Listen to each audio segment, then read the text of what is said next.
Ética Nicômaco, Aristóteles, livro 1, narração Alisson Trindade.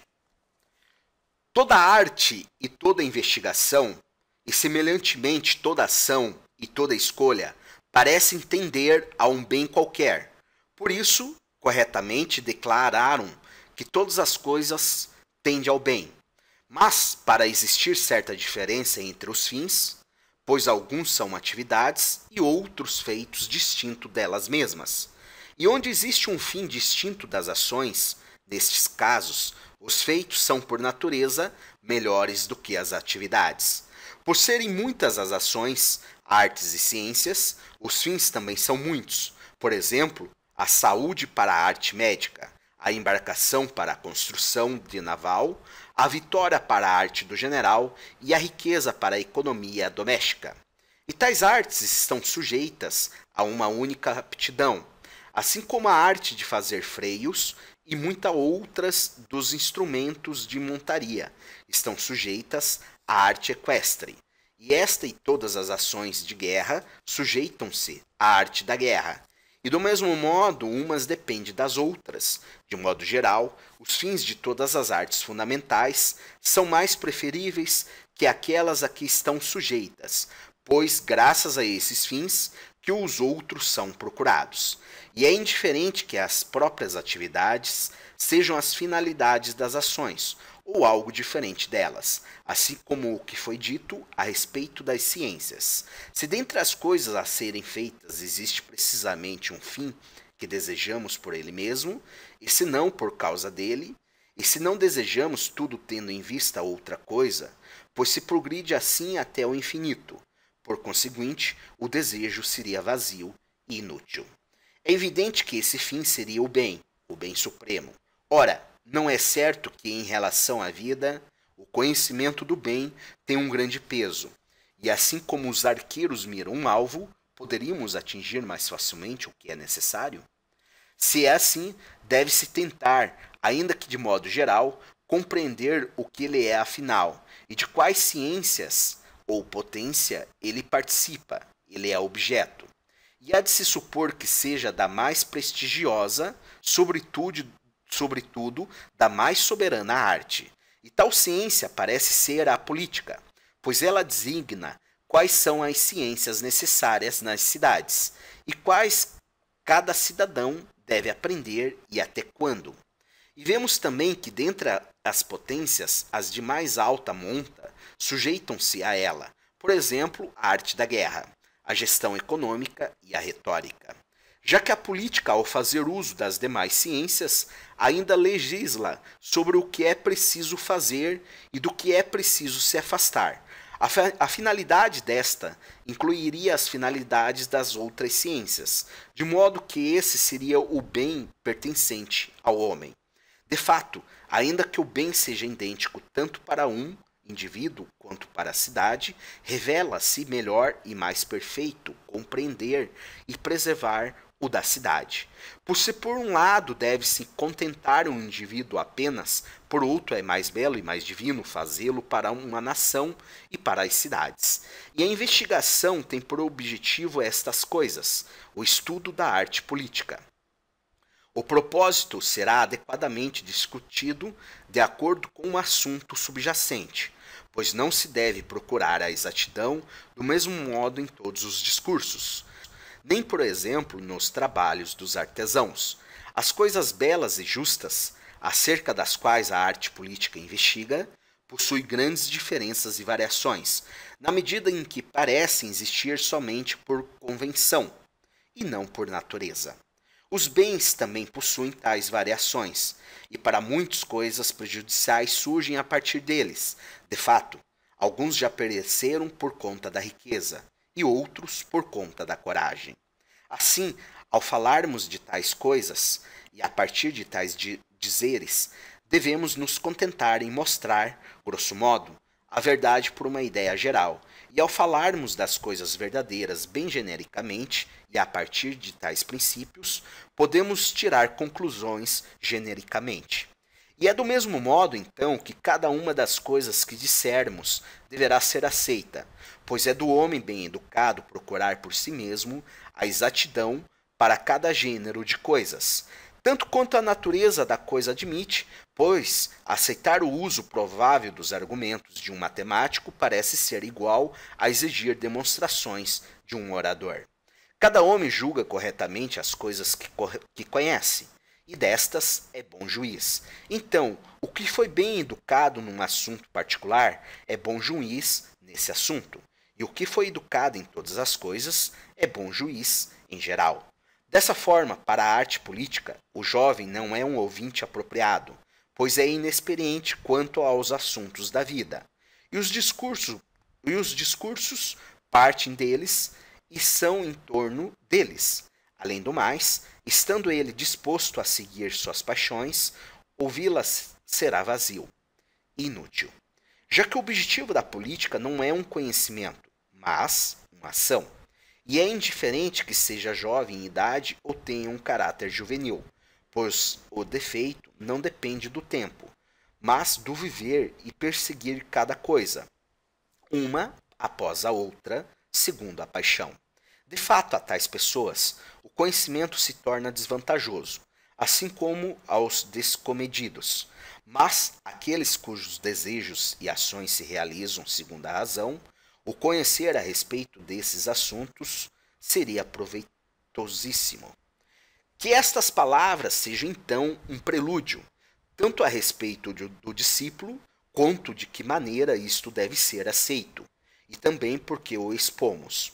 Retomando então, visto que todo conhecimento e propósito visam a algum bem, que nos afirmamos que é possível à ciência política alcançar qual é, dentre todos os bens praticáveis, o supremo. Quanto aos nomes, quase a maioria está de acordo, pois tanto os homens comuns quanto os cultos dizem que é a felicidade, e supõem que o bem viver e o bem agir sejam semelhantes a ser feliz. A respeito da felicidade, o que ela é, os homens comuns divergem e não a definem do mesmo modo que os sábios. De fato, para eles, a felicidade estaria dentre as coisas aparentes e óbvias, como o prazer, a riqueza ou a honra. Uns a definindo assim, outros de outra forma. E muitas vezes também o mesmo homem a define diferentemente, sendo ela a saúde quando está doente e a riqueza quando em necessidade. Com plena consciência de sua ignorância, admiram os que dizem algo grandioso e que a eles se sobrepõe. Outros pensam que, além desses muitos bens, há outro que existe por si mesmo, que é a causa de existir coisas boas a todos os outros. Assim, talvez seja inútil examinar a fundo todas as opiniões, mas é suficiente considerar as mais predominantes ou as que parecem possuir alguma razão. Não nos esqueçamos de que se diferem os argumentos oriundos dos princípios e aqueles relacionados aos princípios. De fato, Platão levantava essa questão e perguntava: acaso o caminho é a partir dos princípios ou em direção aos princípios? Assim como na pista de corrida, partindo do juiz para a linha limite e vice-versa. De fato, deve-se iniciar a partir das coisas conhecidas, mas estas são ambíguas, umas para nós, outras em absoluto. Talvez então deva-se iniciar a partir daquilo que nos é bem conhecido. Por isso, aquele que for ouvir de modo adequado a respeito das coisas belas e justas, e de modo geral das coisas da ciência política, é preciso ter sido bem criado por hábitos, pois o princípio é que é fato. E se isso se mostra de modo suficientemente claro, não há necessidade de conhecer o porquê dele ser assim. E se alguém assim tem, ou poderia facilmente obtê-lo, aquele que nenhum destes dois é possível, ouça os dizeres de Hesíodo. Melhor de todos é o que por si mesmo tudo pensa. Bom, por outro lado, o que é persuadido por quem fala bem. Mas quem nem por si reflete, nenhum outro ouve, tenha isto na alma, que este é um homem inútil. Podemos falar então a partir de onde nos desviamos. Se levarmos em conta suas vidas, os homens comuns e mais vulgares parece não sem razão identificar o bem com a felicidade e com o prazer. Por isso também amo a vida devotada ao prazer. De fato, são três os principais tipos de vida. O que foi dito há pouco, o que concerne à política e o terceiro, a contemplativa. Os homens comuns se mostram absolutamente servis, preferindo uma vida como a dos animais, pelo fato de muitos dentre eles encontrarem uma justificativa nas magistraturas, tendo sentimentos semelhantes aos de Sardanápalo. Quanto aos homens de gosto refinado, por outro lado, e práticos, identificam o bem, a honra, pois essa é a finalidade mais próxima da vida política. Mas isso parece ser muito superficial para o que investigamos, pois parece estar mais para os que honram do que ao que é honrado. Mas nós pressentimos que o bem parece ser algo próprio e difícil de ser retirado. Além disso, eles parecem buscar a honra porque acreditam que eles mesmos são bons e procuram ao menos ser honrados por homens com discernimento e junto àqueles que são conhecidos em razão da virtude. É evidente então que, segundo esses, a virtude é melhor. Talvez poder-se-ia supor que é sobretudo a virtude a finalidade da vida política. Mas essa parece ser a mais sem propósito, pois parece que ao admitir que possui a virtude, passa a vida a dormir e a fazer nada, e por causa disto está a sofrer males e os maiores infortúnios. Mas ninguém que vive desse modo poderia ser chamado de feliz, salvo se olharmos a tese com cuidado. Quanto a isso, já é o bastante, pois a respeito dele já foi dito adequadamente nos escritos públicos. O terceiro tipo é a vida contemplativa, sobre a qual faremos o exame no que se seguirá.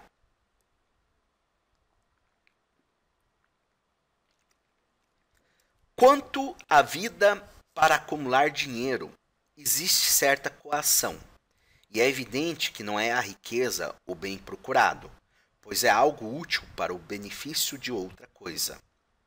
Assim, seria melhor tomar como um fim aquelas que foram ditas anteriormente, porque elas são amadas por si mesmas, mas nem elas são esses o bem, embora muitos argumentos tenham sido estabelecidos a seu favor. Assim, coloquemos isso de lado.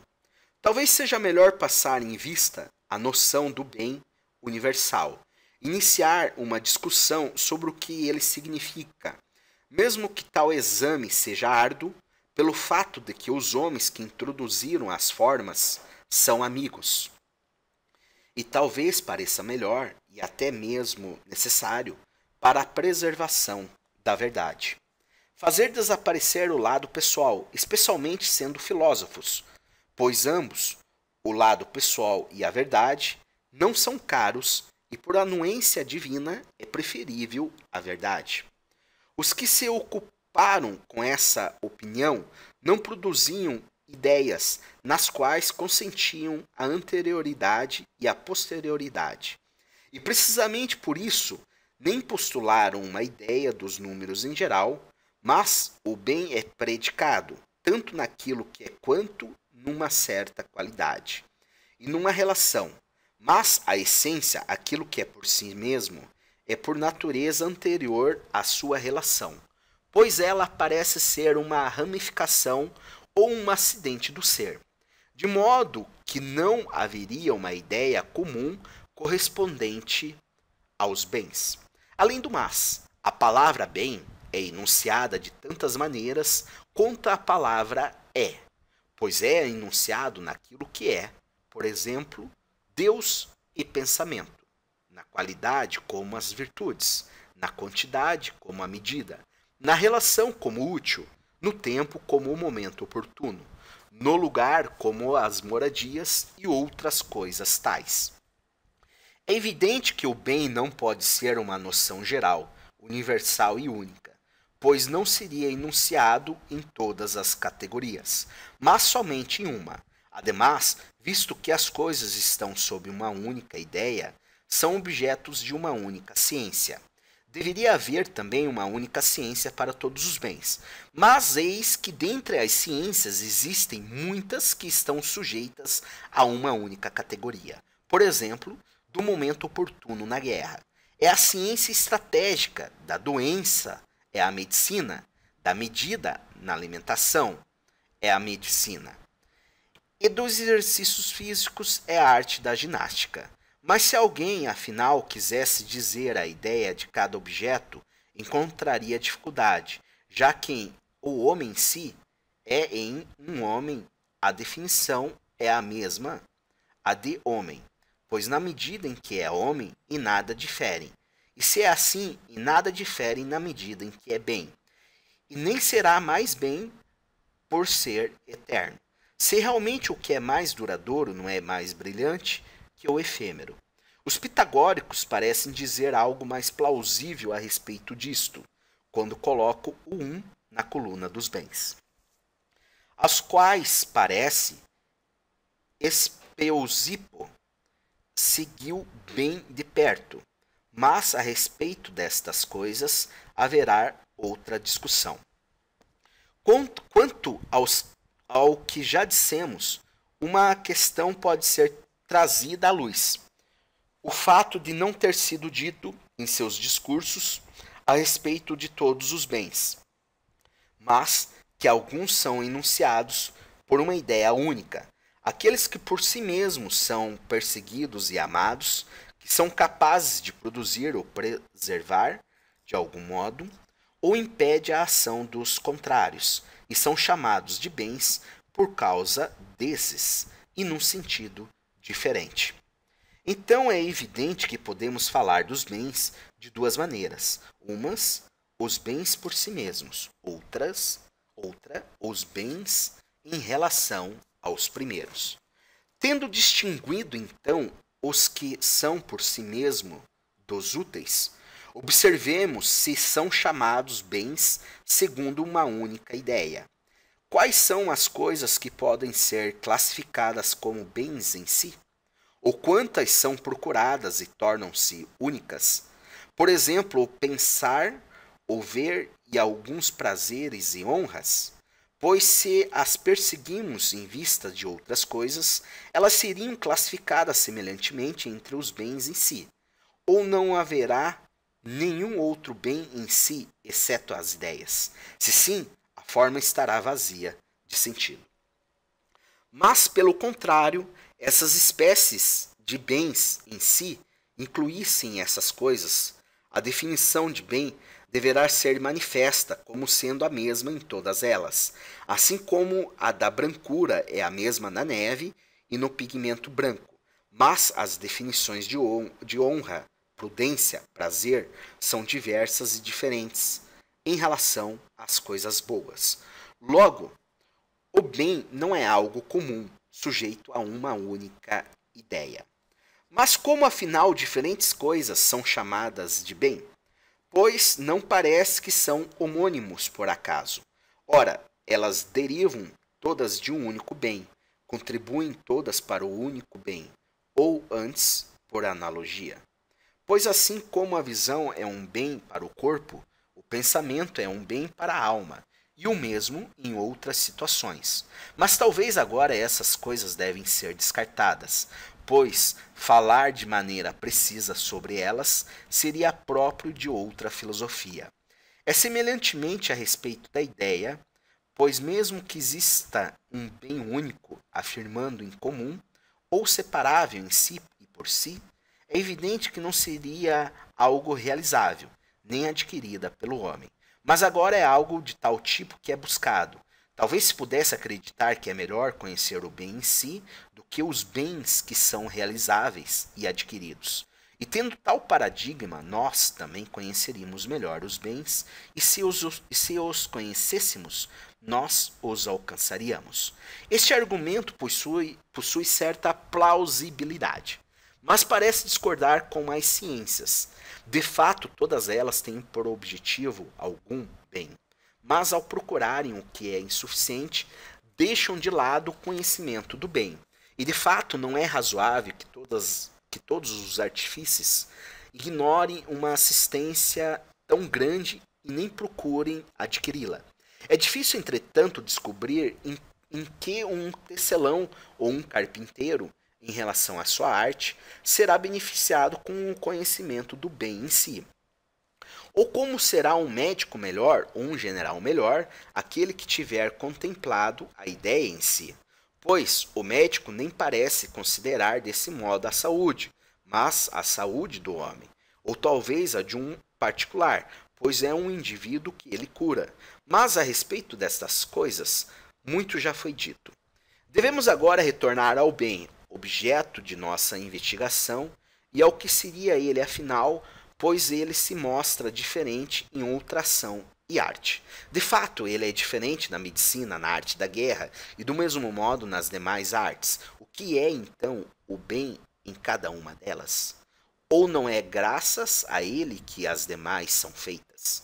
Por um lado é a saúde na medicina a vitória para um general, uma construção para a arte da construção, e outra coisa em outra arte. Mas em toda ação e toda escolha ele é o fim, pois é por causa dele que se perfazem todas as coisas restantes. Por consequência, se existe algo que é o fim de todas as coisas feitas pelo homem, este seria o bem prático. E se existem muitos fins, a soma deles seria o bem.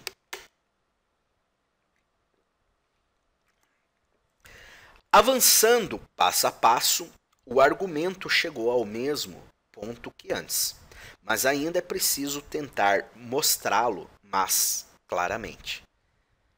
Já que os fins se mostram numerosos e nós preferimos uns em detrimento de outros. Por exemplo, a riqueza, as flautas e os instrumentos em geral. É evidente que nem todos são fins perfeitos, pelo fato de que o bem supremo parece ser o fim. Por consequência, se existe uma coisa que sozinha é o fim, ou se existem diversos fins, um entre eles é o fim principal. Esta coisa seria o bem que é procurado.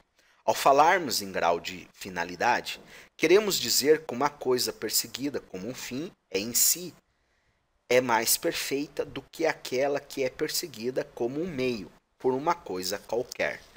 E que uma coisa não escolhida como meio para algo é mais perfeita do que as coisas escolhidas, tanto como fins em si, quanto como meios para esta coisa.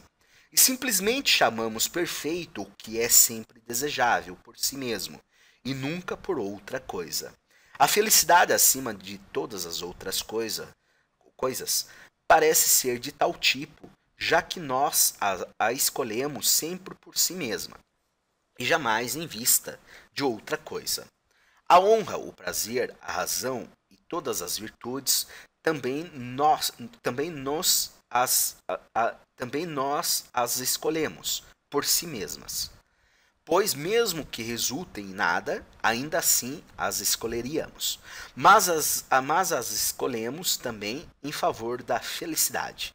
E é através delas que pensamos ser verdadeiramente felizes. Mas a felicidade nunca é escolhida graças a estes bens.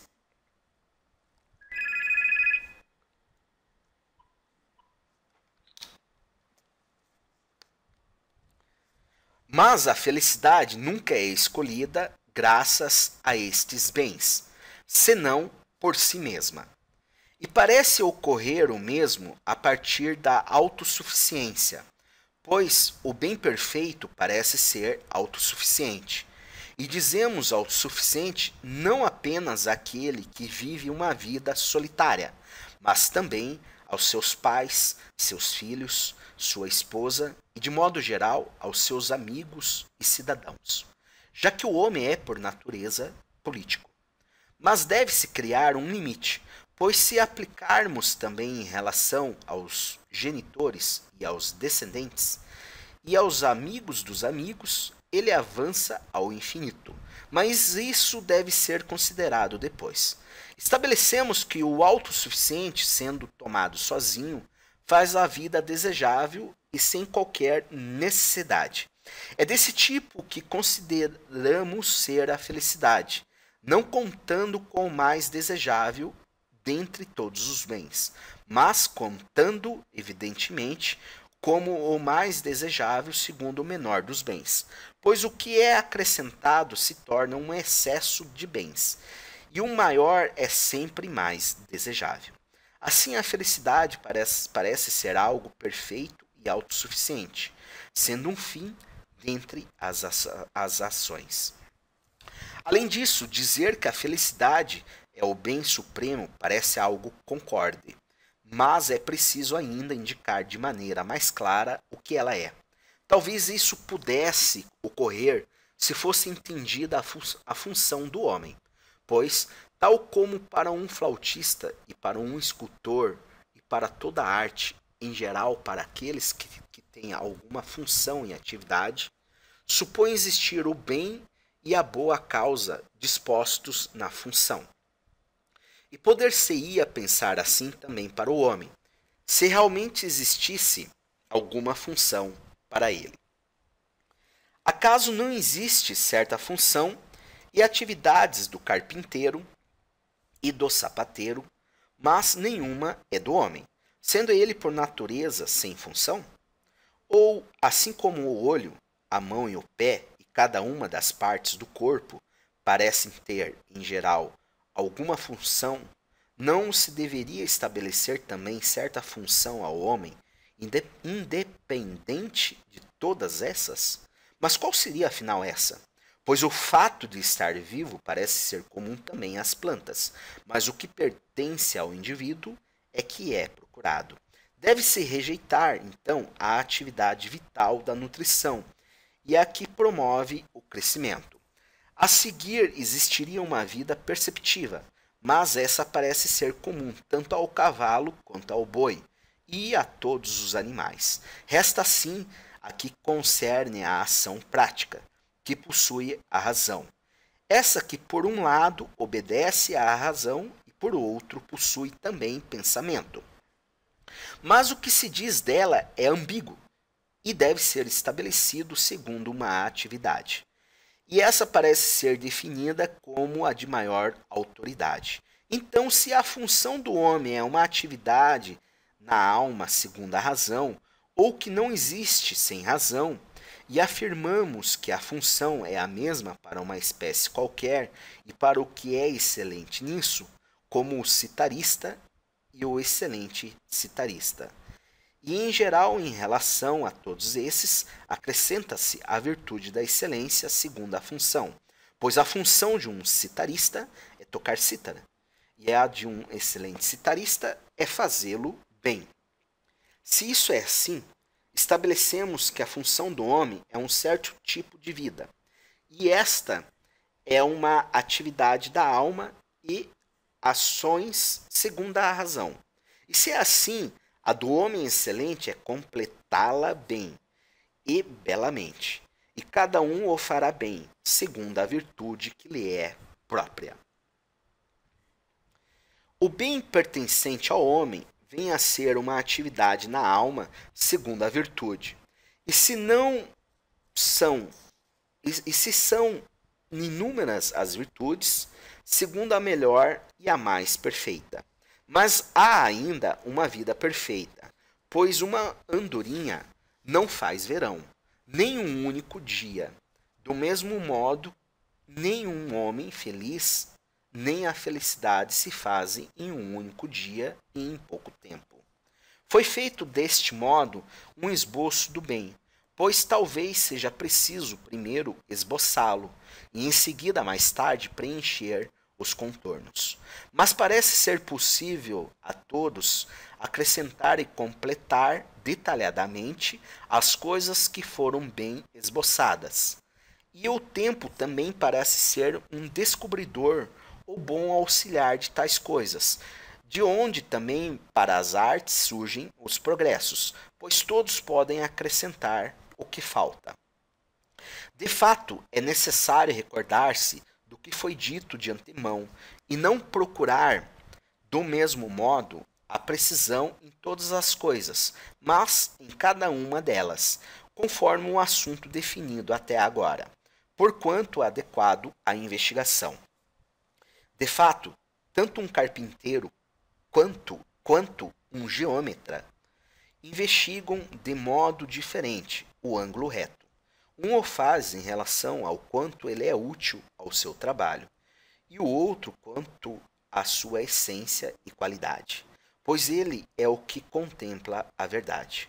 O mesmo modo também nas outras coisas que devem ser feitas, de modo que nosso trabalho não fique subordinado a questões insignificantes. E nem se deve exigir a causa em todas as coisas semelhantemente, mas é suficiente que em algumas o fato de ser bem mostrada, como no que diz respeito aos princípios, o fato surge em primeiro, é um princípio. E entre os princípios há aqueles que são contemplados pela indução, uns pelas sensações, outros por um hábito qualquer, e outros diferentemente. Mas é necessário pesquisar em cada um o que lhe é por natureza, e é preciso ser cuidadoso de modo a defini-los bem, pois eles possuem grande importância para o que se segue. De fato, parece que o começo é mais do que a metade do todo, e muitas das coisas que investigamos são manifestadas através dele. Mas é necessário examinar o primeiro princípio, não somente como objeto da conclusão e dos argumentos que surgiram, mas também das coisas que são ditas sobre ele, pois quanto à verdade, todas as circunstâncias lhe são concordes, mas quanto ao falso, destoam do verdadeiro. Os bens têm sido divididos em três. Uns são chamados exteriores, outros relacionados à alma e ao corpo. Quanto aos que se relacionam à alma, chamamos de mais poderosos e bens excelentes. E como colocamos as ações e as atividades anímicas entre os que se relacionam à alma, de modo que se deve dizer bem conforme essa opinião, que é antiga e concorde pelos que se dedicam à filosofia. É também correto afirmar que algumas ações e atividades são definidas como fim, pois assim eles surgem como bens relacionados à alma, e não aos bens exteriores. Assim, nossa definição está de acordo com o argumento de que tanto o bem viver quanto o bem fazer fazem o homem feliz, pois, em termos gerais, a felicidade é identificada com uma boa vida ou um bem agir. As questões a respeito da felicidade parecem todas existirem pelo que foi dito. De fato, para alguns ela é uma virtude, para outros a temperança e para outros a sabedoria. Para alguns o mesmo ou um dentre eles, com prazer ou sem prazer, e outros também levam em consideração a prosperidade. Quanto a elas, muitos as declararam durante muito tempo, e outras por poucos homens de opiniões notáveis. E é razoável que nenhuma das duas fale totalmente em todas as suas partes, mas em algum ponto ou em sua maior parte também, leve a uma conclusão bem-sucedida. Assim, aos que dizem que a felicidade é a virtude, ou uma virtude particular, o discurso é harmonioso, pois a atividade segundo a virtude pertence à virtude. Mas talvez exista uma diferença que não é pequena. Ao submeter o bem supremo à aquisição ou ao uso, na posse ou na atividade, de fato a posse pode existir e não produzir um bem, como para o homem que dorme ou que parece entorpecido de algum outro modo. Mas quanto à atividade, isso é impossível, pois por necessidade ele agirá e agirá bem. Tal como nos Jogos Olímpicos. Não são os mais belos e os mais fortes que são coroados, mas os competidores, pois dentre eles alguns são vencedores. Assim também as coisas belas e boas da vida tornam-se um ganho aos que agem corretamente. A vida deles é prazerosa por si mesma, pois o sentir prazer está dentre as coisas da alma, e o prazer será para cada um em relação àquilo que ele diz que ama. Por exemplo, um cavalo ao amante do cavalo, um espetáculo ao amante do espetáculo, e do mesmo modo também as coisas justas aos amantes das coisas justas, de maneira geral, as coisas virtuosas ao amante da virtude. Assim, para os homens comuns, as coisas prazerosas estão em conflito pelo fato de não serem pela própria natureza, mas aos amantes das coisas belas existem coisas prazerosas que são prazerosas por natureza. São desse tipo as ações segundo a virtude, de modo que para eles elas são prazerosas também. Também por si mesmas. A vida deles não precisa de nada além que o prazer, tal como um oceano, tal como um encanto acidental, mas ela tem o prazer em si mesma. De fato, além do que já foi dito, nem há homem de bem que não se regozije com as ações belas, e ninguém nem chamaria justo quem não se regozija com o agir honestamente, e nem homem liberal o que não gosta de praticar ações de liberalidade, e do mesmo modo para todos os outros. E se é assim, poder-se-ia dizer que as ações virtuosas são prazerosas por si mesmas. Mas são também belas e boas, sobretudo cada uma delas, se o que é excelente realmente julga bem a respeito delas, e como dissemos, julga. Assim, a felicidade é o que há de melhor, mais belo e mais prazeroso, e segundo a inscrição de Delos, estas coisas não estão separadas. Das coisas mais belas e mais justas, o mais desejável é ser saudável. Mas o que mais prazeroso é o que nasce daquilo que ao acaso se ama. De fato, todas essas coisas existem nas melhores atividades, e essas, ou uma delas, a melhor, afirmamos ser a felicidade. Mas parece, contudo, que ela precisa de bens exteriores. Assim como dissemos, pois é impossível ou não é fácil realizar coisas boas estando sem condições. Muitas, de fato, são usadas como instrumentos, através dos amigos, da riqueza e do poder político. Mas sendo privado de algumas, desfiguram o homem feliz como a nobreza de nascimento, a felicidade em ter filhos e a beleza. De fato, tende a ser feliz o que possui uma forma totalmente feia e mal nascido ou solitário e sem filhos. Talvez assim menos, talvez e sem filhos, talvez ainda menos seus filhos ou amigos estivessem repletos de vícios, ou os que eram bons foram levados pela morte. Então, assim como dissemos, parece que ela necessita ainda de prosperidades de tais tipos, de onde, por isso, alguns colocam o sucesso em posição relativa à da felicidade e outros à da virtude.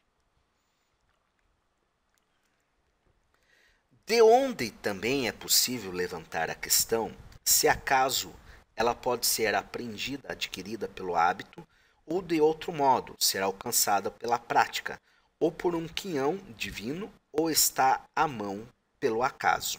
Então, se existem dádiva dos deuses aos homens, é com razão que a felicidade é dada pelos deuses, e dentre as coisas humanas, ela é a melhor.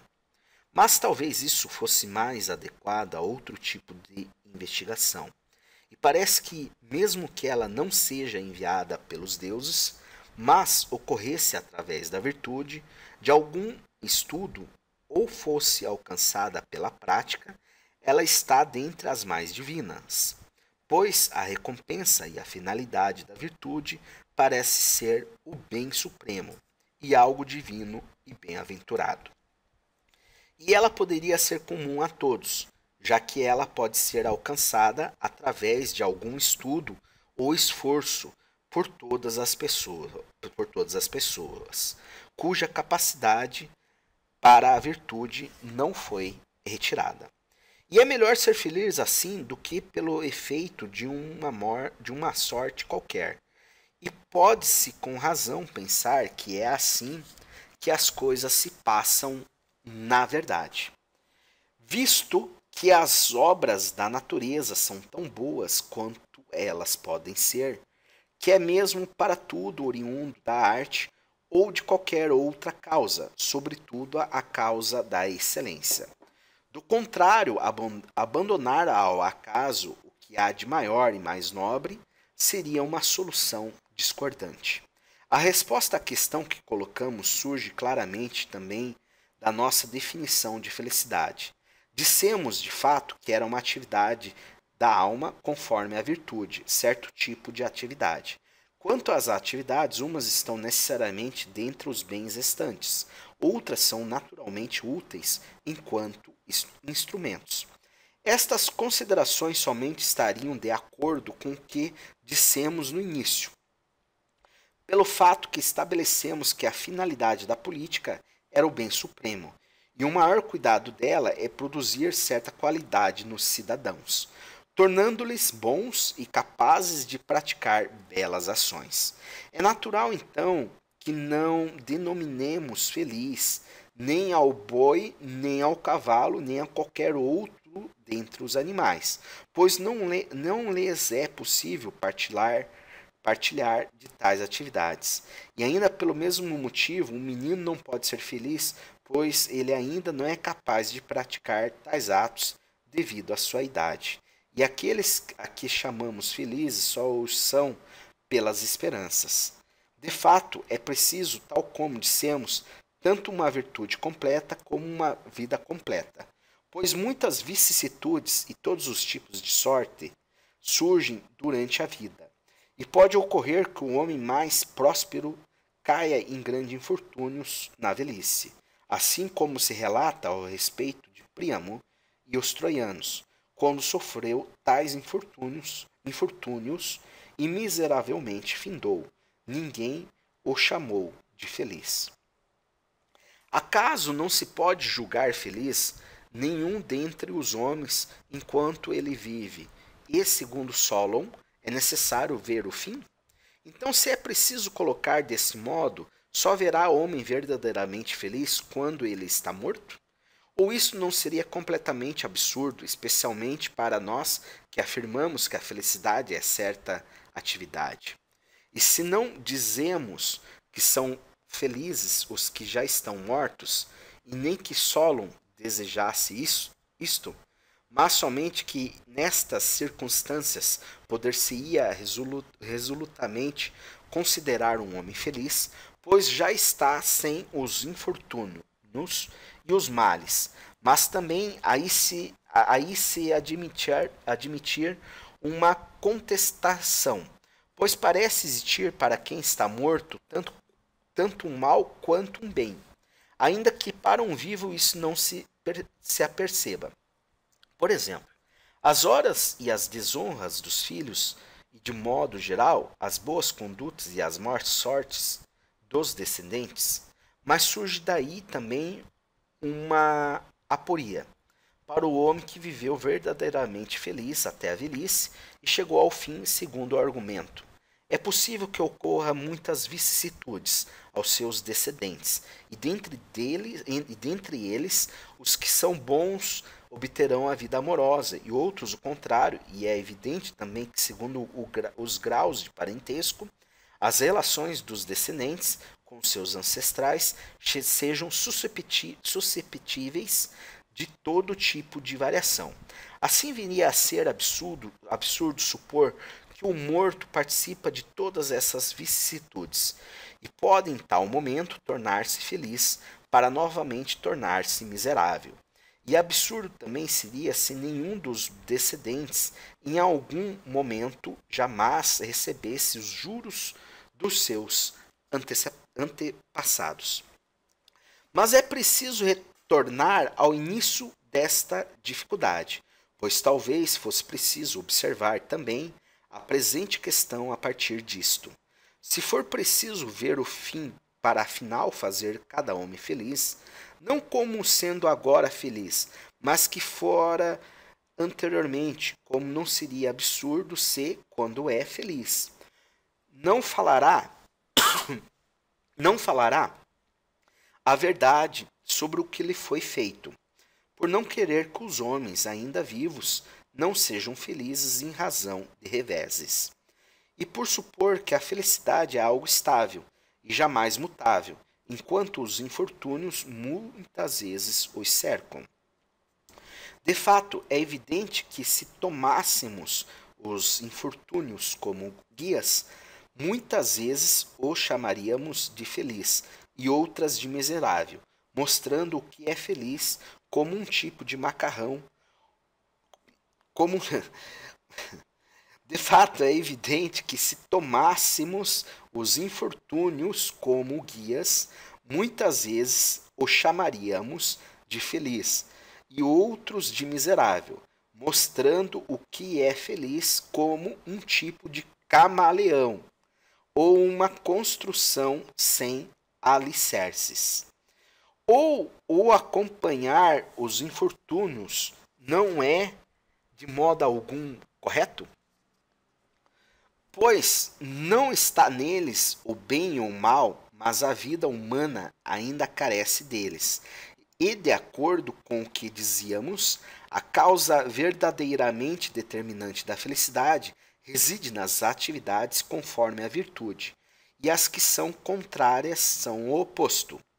Atestamos, então, com esse argumento, o que há pouco era matéria de dúvida, pois, a respeito das ações humanas, nenhuma encontra uma estabilidade como a respeito das atividades segundo a virtude, pois estas parecem ser mais estáveis do que as ciências, e dentre elas as mais honrosas são as mais estáveis, pois o homem feliz dedica-lhes mais a sua vida e mais continuamente, pois isto parece ser a causa de não deixá-las cair no esquecimento.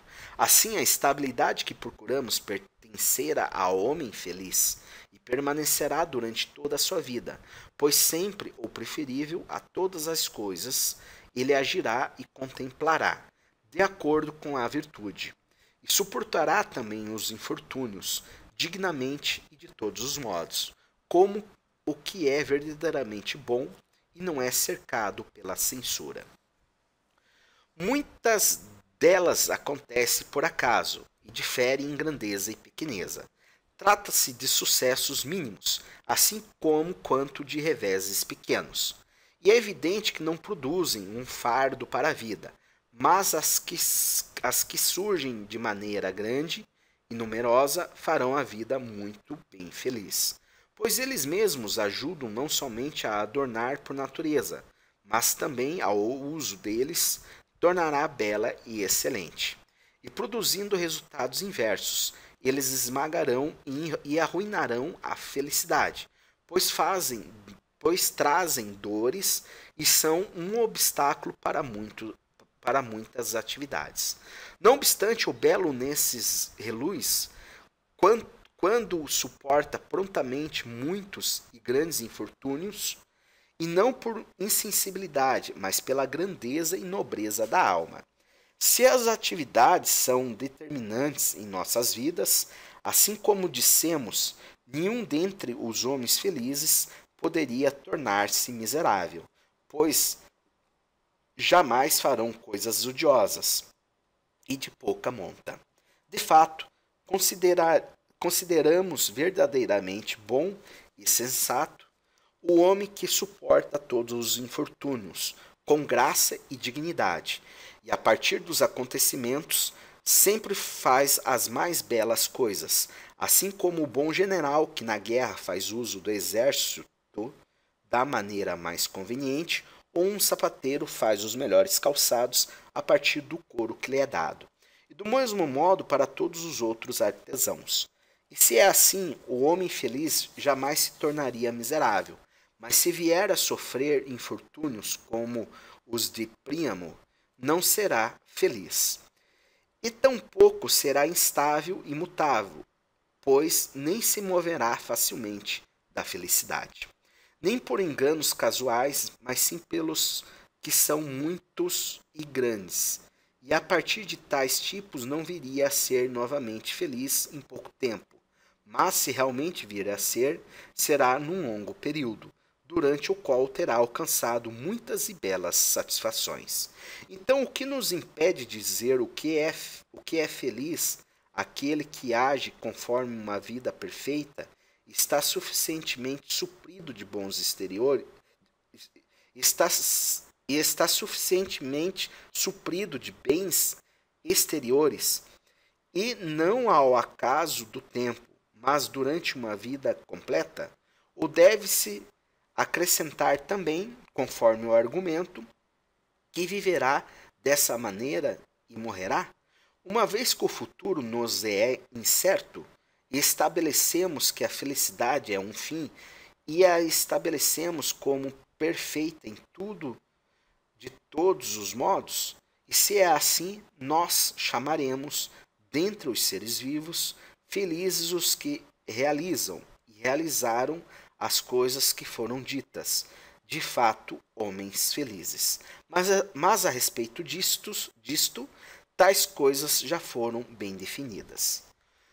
Quanto aos infortúnios dos descendentes e de todos os amigos, não parecem contribuir em nada, pois pois é excessivamente hostil e contrário às opiniões. Mas, sendo muitos e diversos os acontecimentos, dentre eles uns nos interessam mais, outros menos. Distinguir entre eles seria claramente algo grande e infinito, mas tratá-los em linhas gerais talvez seja o suficiente. Mesmo os nossos infortúnios, embora em alguns casos eles pareçam um fardo para a nossa vida, em outros casos eles parecem sem importância. E o mesmo ocorre com os infortúnios de nossos amigos em todos os níveis. Faz também uma grande diferença como cada uma das afecções diz respeito aos vivos e aos mortos, muito mais do que as violências e as coisas terríveis que são encenadas nas tragédias. Essa diferença deve ser levada em conta, sobretudo pelo fato de ainda ser matéria de discussão, se aqueles que já morreram participam de algum bem ou mal, pois as considerações acima parecem mostrar que, mesmo se algum bem ou mal penetra neles, o efeito é pequeno e frágil, seja nele mesmo, seja em relação a eles. Ou se não é nada disso, que seja ao menos de uma intensidade ou de uma magnitude tal que torne feliz o que não é feliz, ou remova a felicidade daqueles que a possuem.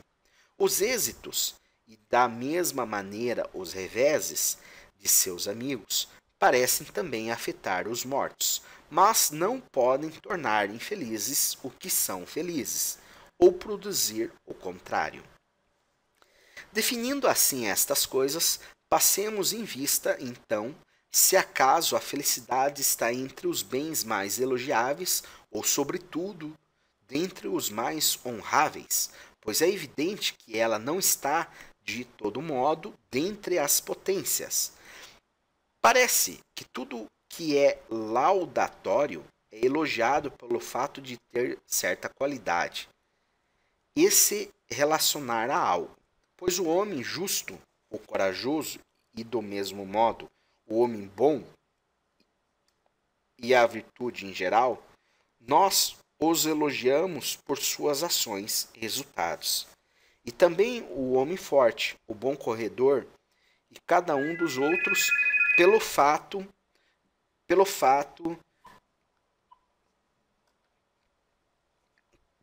parece que tudo é laudatório e elogiado pelo fato de ter certa qualidade e se relacionar a algo, pois o homem justo, o corajoso, e do mesmo modo o homem bom e a virtude em geral, nós os elogiamos por suas ações e resultados, e também o homem forte, o bom corredor, e cada um dos outros pelo fato de possuírem uma qualidade natural e estarem, de certo modo, relacionados a algo bom e virtuoso. Este ponto também é ilustrado por nosso sentimento em relação aos louvores endereçados aos deuses, pois parece ridículo que os deuses se mostrem como nós os descrevemos, uma vez que os louvores, como dissemos, envolvem uma referência de seu objeto a outra coisa. Mas se o louvor pertence ao que é relativo, é evidente que as melhores coisas mereçam não os louvores, mas algo maior e melhor, como é geralmente reconhecido, já que dissemos que os deuses são bem-aventurados e felizes. E também que o termo bem-aventurado é o termo que aplicamos à maioria dos homens bons. E do mesmo modo em relação às coisas boas, pois ninguém louva a felicidade do mesmo modo que a justiça, pois nós a chamamos louvável, julgando-a como algo maior e mais divino.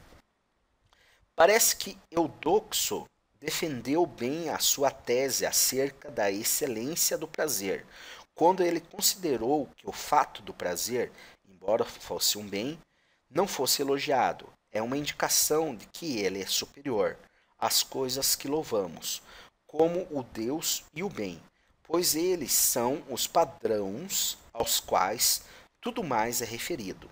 O elogio de fato pertence à virtude, uma vez que os praticantes do bem são oriundos delas, e semelhantemente também os encômios, quer dos corpos, quer das almas. Mas talvez essas coisas sejam mais adequadas àqueles que trabalharam, aqueles que trabalham, aqueles que trabalharam arduamente nos encômios.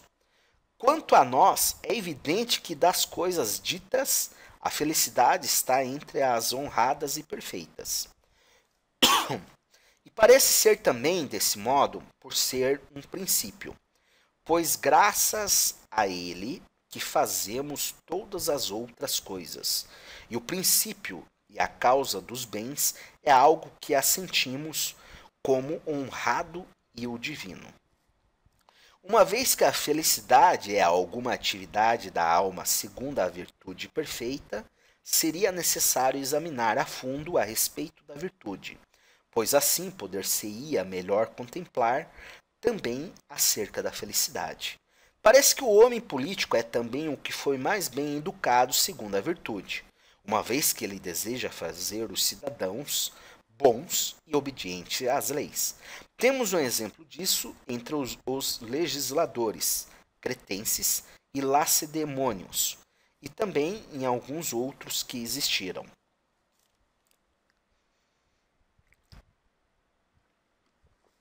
Mas, se este exame é sobre a arte política, é evidente que a busca seria conforme ao propósito inicial.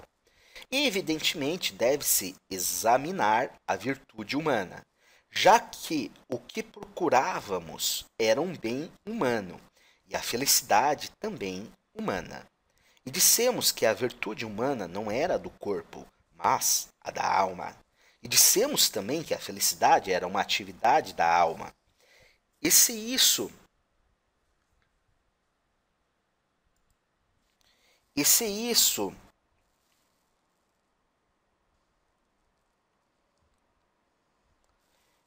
é assim, é evidente que o homem político precisa conhecer o que se relaciona com a alma, assim como também o que cuida dos olhos. Precisa conhecer todo o corpo. Sobretudo porquanto a arte política é mais honrosa e melhor do que a medicina. E dentre os médicos, os mais talentosos gastam muito do seu tempo a respeito do conhecimento do corpo. Para o homem político, então, é necessário que contemple o que se relaciona à alma e que seu exame se faça como o objetivo que indicamos e na medida requerida pelas coisas investigadas, pois talvez o fato de torná-las mais precisas seja mais árduo do que as que são propostas. Afirma-se abundantemente a respeito da alma nas argumentações esotéricas e nós devemos fazer uso delas. Por exemplo, o fato dela possuir uma parte irracional e outra racional. Se acaso elas são distintas, assim como as partes do corpo e tudo o que é divisível, ou se elas são logicamente distintas, mas inseparáveis por natureza, assim como o convexo e o côncavo na circunferência, não faz nenhuma diferença ao que se apresenta. Da parte irracional surge o princípio comum e o princípio vegetativo, e afirmo como o responsável pela nutrição e pelo crescimento, de fato, esse tipo de potência da alma, que se deve atribuir a todos os que crescem e aos embriões.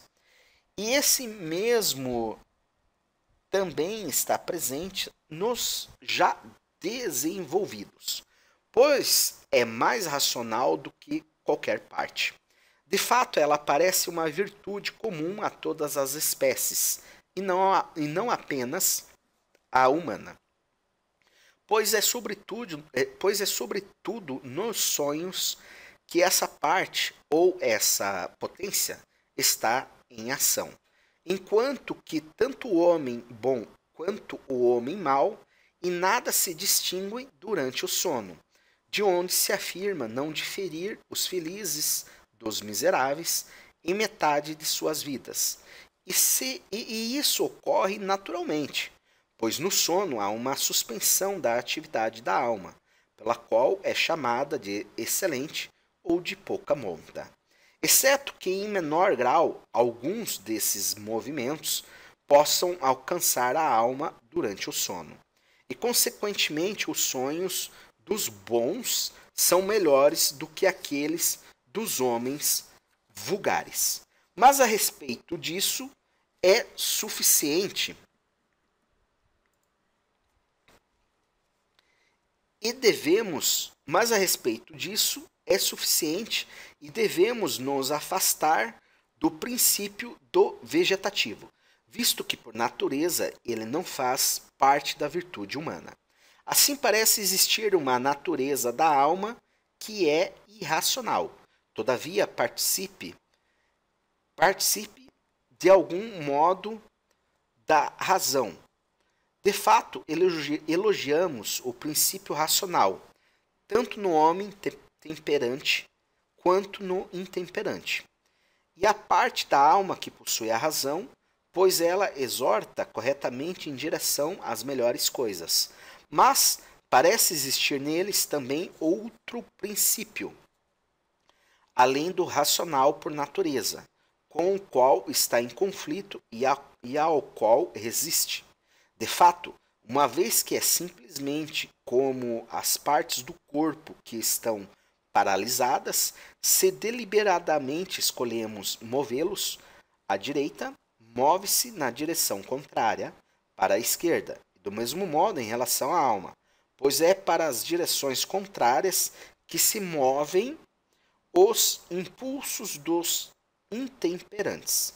Mas é somente nos corpos que vemos essas direções erradas, já que na alma nada vemos.